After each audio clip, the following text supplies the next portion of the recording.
Good morning and welcome to Unity of Orange County. We're so glad that you decided to join us today. And we always like to begin and open with our vision and mission statement here at Unity of Orange County. So, our vision is centered in divine love. We joyfully co create a world that works for all. And our mission is to awaken, inspire, and transform lives. And I always like to recognize those people who make it possible for us to be here. And so we have Bill on piano, and we're so grateful. And we have Tom doing our sound, and John doing our streaming, and Christopher is on the camera, and Reverend Allison is our prayer platform person for today. So we're glad that you're all here. And we have been doing collection for the South County Outreach. We were collecting gift cards. We collected 30 gift cards. And I want to thank everybody that bought a gift card or sent money and helped us help 30 families have a better Christmas. So we're really grateful for all of those donations. And Christmas Eve, we're going to have a special service on Christmas Eve. It will be held on Zoom, and the Zoom ID is 426 960 4138. It's at 6:30. We hope you'll join us. We're going to have candle lighting. We're going to have lots of musical videos, and it's going to be a really nice special service. And we know that you all love our church, Unity of Orange County. And normally in December we have a fundraiser, but this year we are having an fundraiser, and it is not too late to buy your non-ticket tickets. The non-tickets are $25 a piece, but you can buy as many as you want. It's a great way to support the church. You don't even have to come out. You don't have to get anything. And we appreciate any of the donations that you send us. We also have a new class beginning on January 6th based on the book Living Originally by Robert Brummett. If anyone is interested in that class, you do need the book, and you can get it from Amazon, of course, or unity.org. If you do go to Amazon to get it, please go to Smile Amazon and order it from there so that a little bit of the money comes to Unity of Orange County. And now I'd like to bring up Reverend Allison for our daily word and our meditation.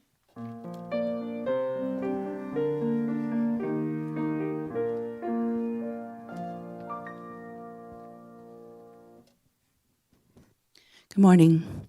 Daily word for Sunday, December 13th, 2020. Love. Love surrounds me and fills my heart. Love fills my senses throughout this Advent season. I find it in the taste and the aroma of the favorite holiday recipes, lovingly made. I hear it in my favorite Christmas music sung with joy. I feel love in a child's enthusiastic hug or in a friend's caring touch. I see love and joy in the festive decorations adorning houses around my neighborhood. The love of friends and family and neighbors at Christmas time surrounds me in so many ways. Throughout the year, love remains the most beautiful evidence of the presence of God in and through all things. Love is the harmonizing power that infuses the world and everyone in it. Inspired by divine love, I perceive the divine in every person and in all situations. And the scripture today is 1 Corinthians 13.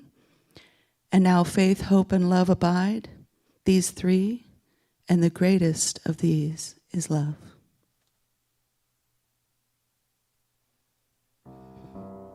And if you just take a moment and be prepared for our meditation, find a comfortable space. Put your feet on the floor and ground yourself in that earth beneath you. And slowly begin to breathe and take in this moment. And as we rest in meditation, let's know this. God is love. As we take this moment to unite our minds and our hearts in meditation, We are grateful for the presence. We are grateful for the love within.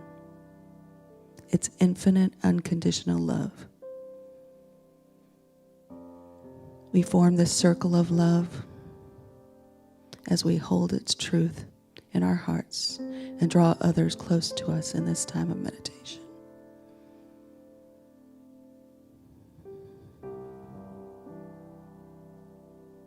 Those we care about and those we know only as part of our worldwide family, we embrace them in this moment.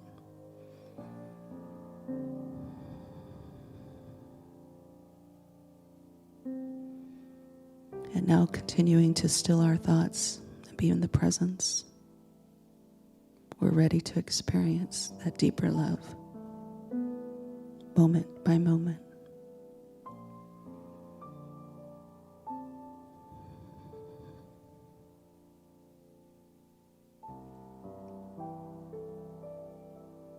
We are one in the spirit of divine love as we open our hearts to peace, as we rest in this sacred stillness.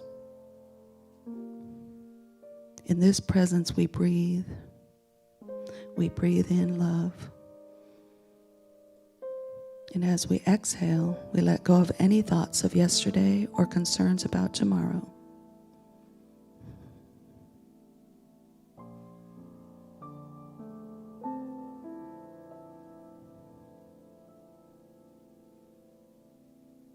We are always in the presence, sustained by an endless current of peace flowing in and through us.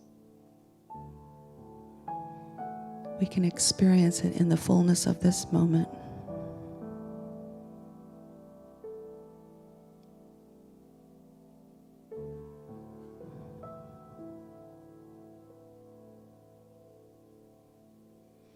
The infinite love of Source is within. So let us attune our thoughts to the presence of love and wisdom within, and open our minds to new insights and new understandings.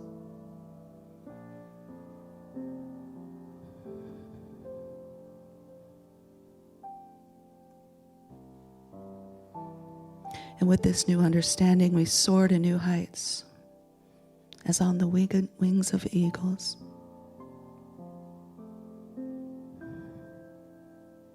Develop a new and fresh perspective, and we see the events of our life as a higher viewpoint, knowing that with God we can do all things.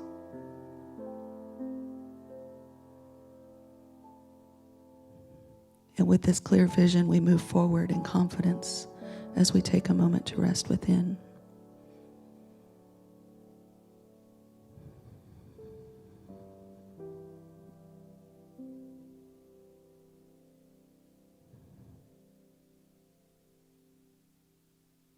Trusting our thoughts as we deepen this awareness of the healing power of this divine love. We are channels of this love. And as we allow full access of divine healing love to flow through us and as us throughout our body temples, we express a new and renewed energy and strength.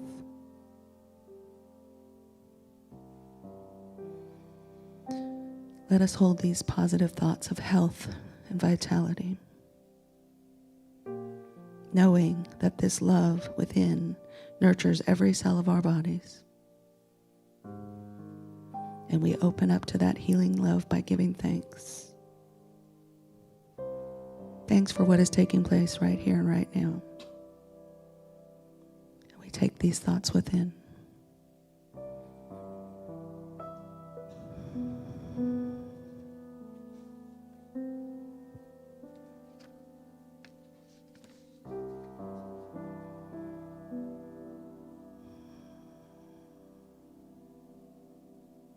The world is a sacred place, and each creation is precious, and it is precious to God. So it's in this awareness that we are able to see all people as expressions of the divine love, as loved and loving. One spirit, we divinely affirm unconditional love blessings for all people. And knowing that this love paves the way for lasting peace, we return a moment to the silence.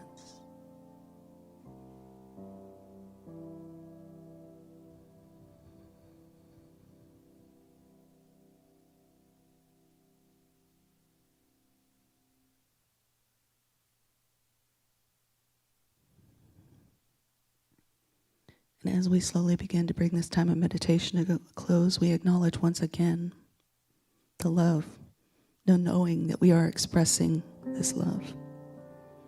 And we let the power and the presence of love through us give thanks for this time together. And bringing our attention back to this time and place, we're ready then to return to the daily activities, taking with us a renewed spirit of love. And it is in this spirit that we say, thank you, God. And so it is.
Thank you, Bill. That was beautiful. Thank you so much. So here we are already in the third week of Advent. It seems like it's really gone by really quickly. And so this week we're going to light the Advent candle for love.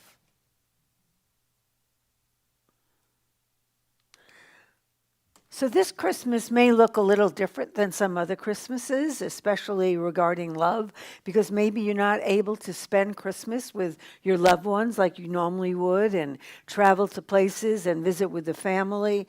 But it is still a time to remember that there are many ways to express love. Yesterday I was on a Zoom call with my family in Atlanta. So even though we may not be able to be with them physically, we can still be with them in a lot of ways. Because the thing about love is love doesn't need to have you connected physically with someone to express that love. Love is a feeling that transcends distance, transcends all of that, because love is so deep. And the whole Christmas story is a love story. To begin with, it's about the love of Joseph for Mary. And it's the love of the shepherds, strangers, to the baby and the three wise men, and Mary's love of not just Joseph and her child, but her love of God, so that when she gets this message, she does what the angel says. And one of the most beautiful descriptions of love we find from 1 Corinthians. Love is patient and kind. Love is not jealous or boastful or proud or rude. Love does not demand its own way. Love is not irritable, and it keeps no record of when it has been wronged. It is never glad about injustice, but rejoices whenever the truth wins out. Love never gives up, never loses faith, is always hopeful, and endures through every circumstance. Love will last forever, but prophecy and speaking in unknown languages and special knowledge will disappear. There are three things that will endure: faith, hope, and love. And the greatest of these is love. And so this story of love throughout Christmas is just this powerful message. And there's so many things out there. There's so many stories and movies and everything about love and all of that. But I'd like to read you a story that someone gave me that I found. And it's called A Christmas Gift.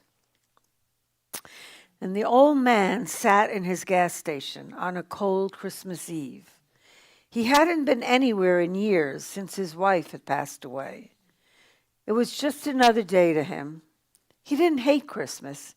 He just couldn't find a reason to celebrate.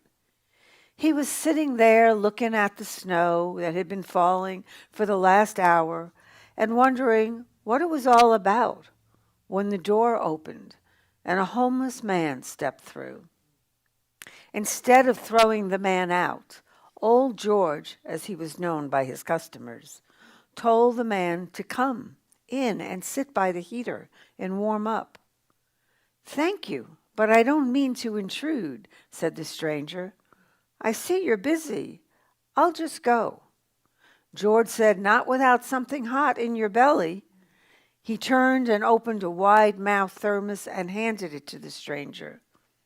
And he said, "It ain't much, but it's hot and tasty. Stew, made it myself. When you're done, there's coffee and it's fresh."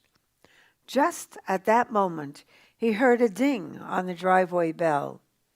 "Excuse me, be right back," George said. There in the driveway was an old '53 Chevy. Steam was rolling out of the front. The driver was panicked.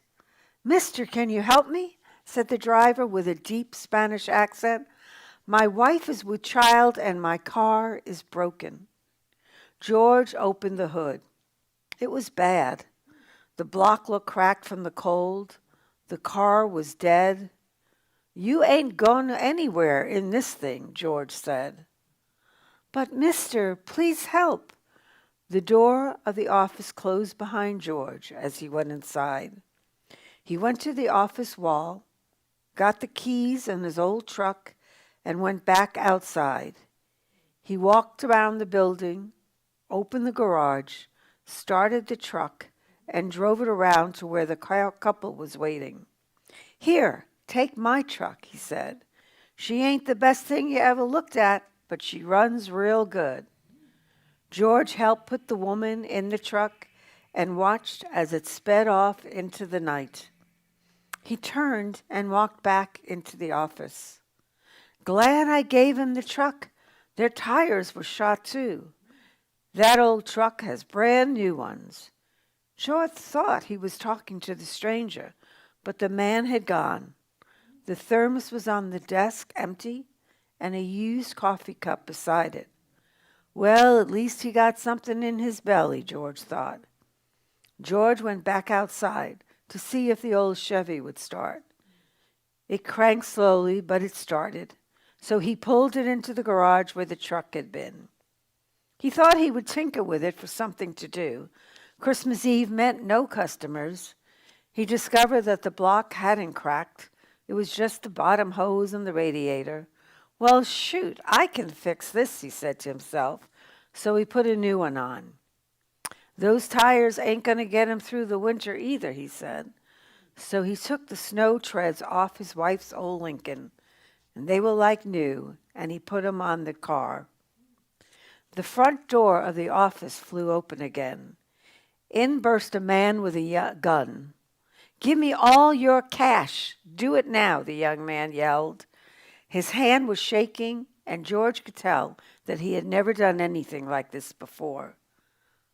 George said, "Son, why are you doing this? You need to put that canyon away. Someone might get hurt." The young man was confused. "Shut up, old man, or I'll shoot you. Now give me the cash." George said, "Son, it's Christmas Eve. If you need money, well then, here. It ain't much, but it's all I got. Now put that pea shooter away." George pulled $150 out of his pocket and handed it to the young man, reaching for the barrel of the gun at the same time. The young man released his grip on the gun, fell to his knees, and began to cry. "I'm not very good at this, am I? All I wanted was to buy something for my wife and my son. I've lost my job, my rent is due, my car got repossessed last week." "Son, we all get in a bit of a squeeze now and then. The road gets hard sometimes, but we make it the best we can." He got the young man to his feet and sat him down on a chair. "Sometimes we do stupid things," George said, as he handed the man a cup of coffee. "Being stupid is one of those things that makes us human. Coming here with a gun ain't the answer. Now sit there and get warm, and we'll sort this out." The young man had stopped crying, but had regret all over his face. George went into the back room and came out with a box. He pulled out a ring. "Here you go, something for the little woman. I don't think Martha would mind. She said it would come in handy someday." The young man looked inside to see the biggest diamond ring he ever saw. "I can't take this," he said. "It means something to you." And George replied, "And now it means something to you. I've got my memories. That's all I need." George reached into the box again.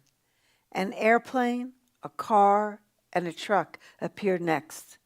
They were toys that the oil company had left for him to sell. "Here's something for that little man of yours." The young man began to cry again as he handed back the $150 that George had handed him earlier. "And what are you supposed to buy Christmas dinner with? You keep that," George said to him. "Now get home to your family." The young man turned with tears streaming down his face. "I'll be here in the morning for work if you have a job for me." "Nope, I'm closed on Christmas Day," George said, "but I'll see you the day after." George turned around to find that the stranger had returned. "Where'd you come from? I thought you had left." "I have been here. I has always been here," said the stranger. "You say you don't celebrate Christmas? Why?" "Well, after my wife passed away, I just couldn't see what all the bother was. Putting up a tree all seemed like just a waste of a good pine tree.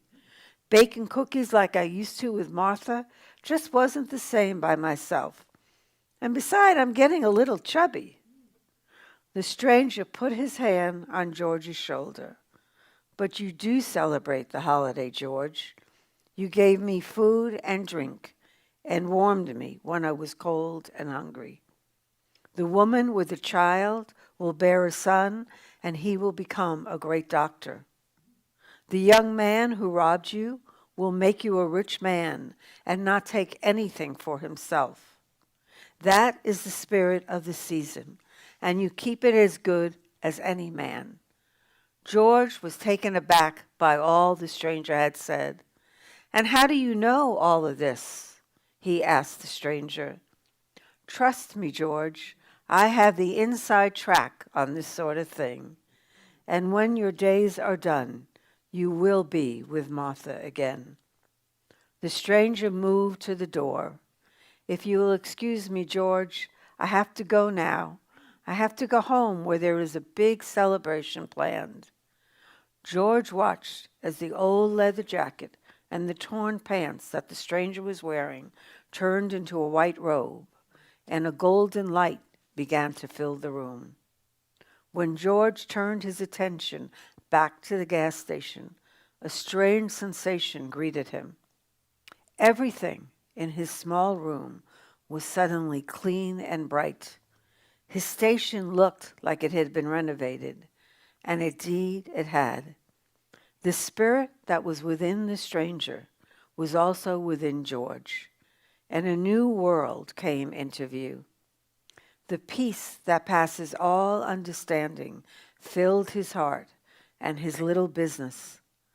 The spirit of love had visited him and filled him with the magic that is the spirit of the season, love for everyone. That is what love is about this Christmas season. It isn't about the love of necessarily a husband and wife or the kind of romantic love that we see in movies all the time.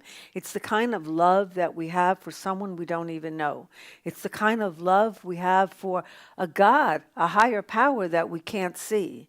It's the kind of love that fills us when we watch a story, a beautiful Christmas story, or see a movie. It's the love that transcends all desperation and despair. So last week we saw a scene from It's a Wonderful Life. And if you remember, or if you haven't seen this movie, I don't know where you've been, but if you haven't seen the movie, it's everywhere. I'd suggest you watch it, but it's all about a man also by the name of George Bailey. And George Bailey's had a run of bad luck. You know, things haven't seemed to go his way. He's trying to keep this business going, and his uncle lost the money for the business, and the bank people are coming after him, and he's just desperate. You know, his family is suffering because he doesn't have any money, and so he had wished that he was never been born. And an angel comes to save him, and he shows George what the world would be like if George had never been born. You see, the message in It's a Wonderful Life is the fact that we don't know how we affect other people's lives. We may think we don't make a difference. We may think if we weren't here, no one would care. But every person on this earth touches another person, and sometimes it's in ways that you have no idea. So at the end of the movie, George realizes he's seen what the world would be like without him, and he prays that he does want to have lived. And so he gets this opportunity to come back. And he comes home, and while he's been gone, feeling sad and depressed and filled of self-pity, his wife Mary, who loves him deeply, has gone out and as an act of love told all the people in their town about what they were going through. And this is the scene. This is a scene of pure love.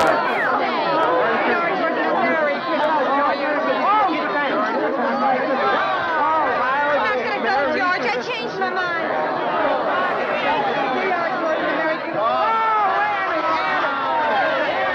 I'm saving this money for a divorce if ever I get a husband.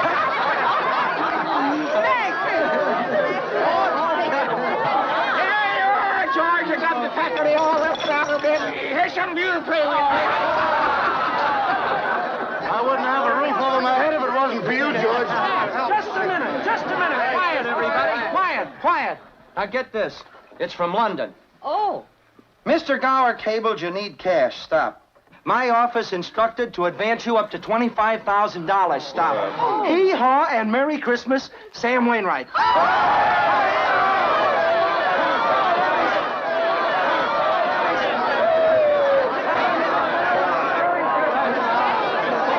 Mr. Martini, how about some wine?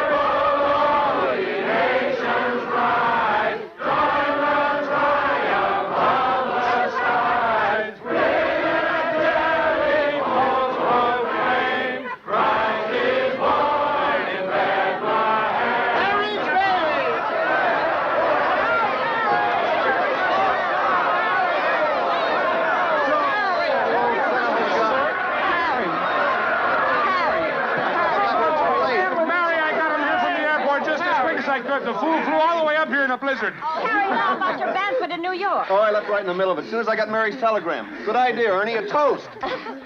To my big brother, George, the richest man in town.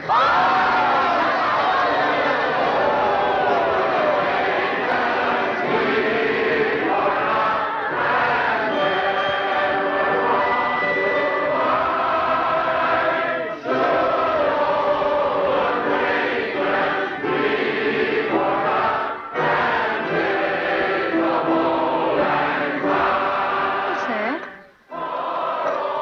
That's a Christmas present from a very dear friend of mine. Look, Daddy, teacher says every time a bell rings, an angel gets his wings. That's right. That's right. Attaboy, Clarence. Emmett Fox said, "There is no difficulty that enough love will not conquer." So I invite you to remember that this year, whatever difficulties you may be going through, no matter how you are feeling, know that love can conquer all. So I invite you to close your eyes and take a few deep breaths. There is nothing that love cannot resolve. There is no lack when there is love. There is no confusion when there is love. There is no pain when there is love. Love conquers all. Love endures all. And no matter what is going on in your life this Christmas season, take time to remember that this is a season of love. The Christmas story is a story of love. Jesus came to show us that the love of God is always with us. That the Christ consciousness that was in Jesus is also within us. For we are all children of God. And therefore we are loved, and we are love. So this season, remember, the more that you share the love that you have, the more love you will receive. So may this Christmas season be filled with not just hope and peace, but the love that endures all things. And so it is. Amen.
for that beautiful song, Bill.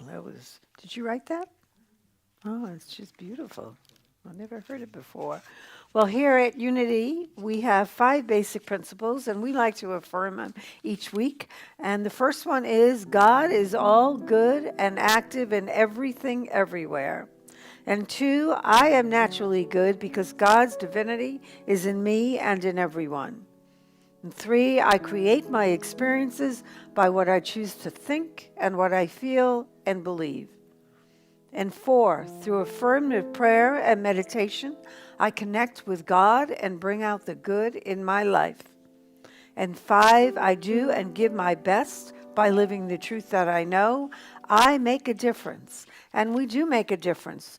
We make a difference in many ways. You certainly make a difference for our community here at Unity of Orange County. You make a difference by your gifts that you give us, your tithes and your donations. And you can do that either by mailing them to us or going on our website or sending it as a text. I just want you to know how much we appreciate it, because we wouldn't be here if it wasn't for those gifts. And we continue to be here as a result of those gifts. So I know sometimes at Christmas there's a lot of pressure around. There's gifts to buy and people are sending you letters and everybody is asking for money. It's the end of the year. So we really appreciate anything that you can give us, and we will treat it with the respect and gratitude that it deserves. And so we like to say a prayer over our giving. So if you're ready to give your gifts by phone or tithe, or if you're going to write a check and mail it to us, I invite you to take that gift in your hands and to bless it with our blessing together. Divine love through me blesses and multiplies all that I have, all that I give, and all that I receive. And we are grateful. And so we hope that this week you have a wonderful week, a safe week as you continue to celebrate the Christmas season. We hope you join us next week, which is our last candle, which is the candle for joy, and that you join us on Christmas Eve. It's going to be a Zoom, not on YouTube, on Zoom. So you can check that Zoom number if you haven't written it down. It'll be on our website. And we hope that you join us then. And in the meanwhile, have a safe week, have a wonderful week, and have a week filled with love. And now let us close with our prayer for protection. The light of God surrounds us. The love of God enfolds us. The power of God protects us. And the presence of God watches over us. Wherever we are, God is, and all is well. Have a blessed week and be safe. Bye.